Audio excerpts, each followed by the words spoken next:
we're continuing our conversation with Tom Mastny, who his office window used to be outside of Progressive Field in Cleveland, Ohio. He got to pitch in the 2007 American League Championship Series, winning Game 2 against them Boston Red Sox back in the car. That's right, man.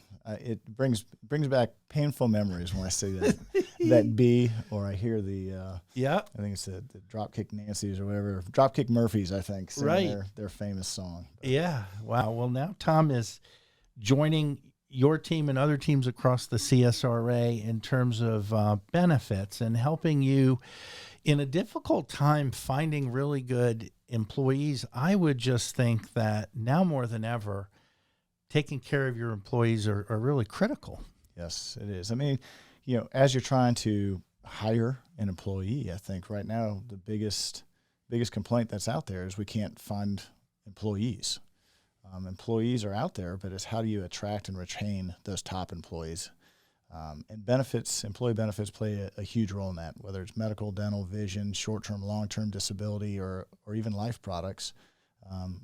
Added perks, as you per se would call them, is becoming key to hiring those top employees. And Tom's website is thepennantgroup.com. I used to remember years ago with my wife going on to a website, I think it was called The Exchange. Is that right? And you kind of pick through, and it was just kind of like you're in Group A or Group B, and it felt like one size fits all. How is your company set up differently? Yeah, so when we're talking exchanges, we're really talking about individual markets. And there's I would say we've almost come full circle. Mm-hmm. So when the ACA was enacted in 2010, put into play in 2013, these exchanges and marketplaces were really how you're supposed to select your individual health care. And then it was all supposed to roll over to the group group segment also, and you could offer 20 different plans if you wanted to choose from. But what at the end of the day, that becomes a little overwhelming because wasn't realized at the time is people don't understand insurance. They don't understand what drives a deductible or what's covered under a deductible or what is a copay. They just see what their monthly premium is, which is a lot of money these days. It can be anywhere up to, I've seen single rates of $1,000 a month.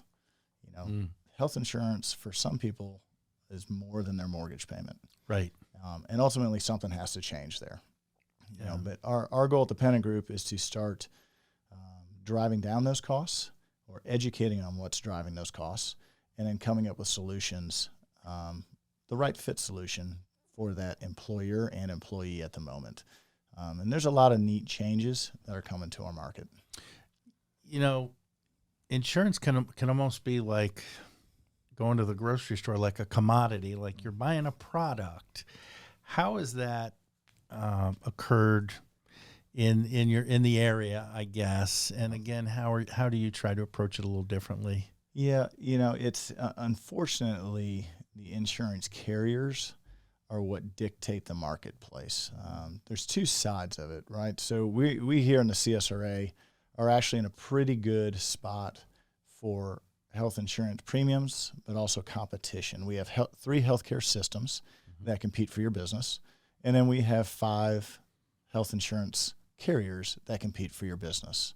And we'll call those the BUCAs, the Blues, which is Anthem now, United, Cigna, Aetna, and Humana. Okay. So we have 5 carriers, main carriers that compete for business. So that helps create competition to drive down premiums. And then our healthcare system has competition.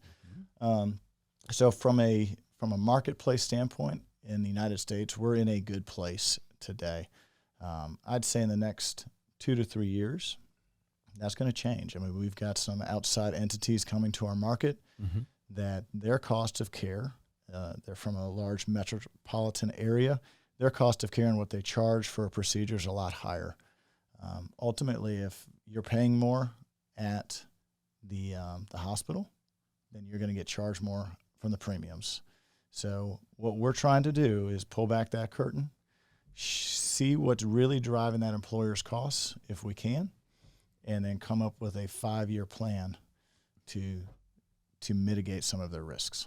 How would you explain what sustainable benefit solutions might be?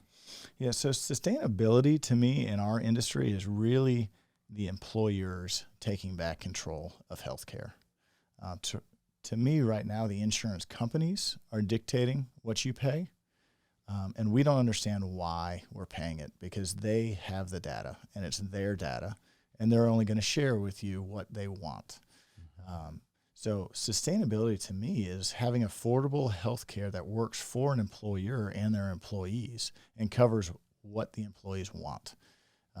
There's a lot of, I'll say, fluff that you're paying for in a traditional health plan that you just don't know it. What might be an example? Bonuses, broker consultant bonuses, marketing, advertising that you see on TV. Sure. Branding. Branding. I mean, just an exorbitant amount of money goes out to pay for their marketing, and that's built into your premium. I see. Outside of that, the biggest driver today and in the future is going to be the pharmaceutical piece. We see, I call them TV drugs. So if you see an ad on TV, that medication is anywhere from $400 to $25,000 a month. You may not pay that. You're going to pay your copay, and it may be $15, it may be $40 dollars. But on the back end, the insurance company is paying the full brunt of that drug. There's no cost containment. There's no measures that the government have put into place to hold the pharmaceutical companies, what's the word I'm looking for? Accountable? Accountable would probably be the right word. Is they just let them dictate what the cost of medication is going to be because of the patents. I think there's a number of different things, and we can get into more detail in the future of how we open that up and create more competition to drive down the prices. But if you're on one of those medications behind the scenes, that's what's driving up your premiums on a month-to-month basis. Sure. And you have the ability kind of independently to shop. Yeah. Is that right? Which is great. And does that include, general health care? What about dental? Yeah. So at the Pennant Group, everybody wants to focus on the medical because Sure. that's your largest expense and largest cost from a month-to-month basis. We offer, and we're able to shop the market, as you call it, for medical, dental, vision, short-term, long-term disability, basic life insurance, voluntary life insurance, critical illness, accident. We run the gamut of all insurance products on the health side. If we're getting into the property and casualty side of workers' comp, general liability, we don't touch that. We have strategic partnerships, but we want to be the expert in our one field. So anything employee benefits related on the insurance side is what we focus on. Kind of like looking right into that glove and throwing a 94-mile-an-hour fastball right down the middle. Laser focus. Isn't that right? That is. That's if you're good at your trait, stick to that trait, right? This has been great, and I'm just so glad you're in Augusta and Major League. I've not shaken a Major League Baseball player's hand before. Appreciate you, and you can go online to thepennantgroup.com, and there's all sorts of really neat baseball analogies, and it's a fun website that makes, health of your employees interesting and fun and creative, and we're so excited to continue the conversation over the next several months. Well, thank you. I'm looking forward to explaining health insurance to the CSRA. Thanks again, Tom. Thanks, Neil.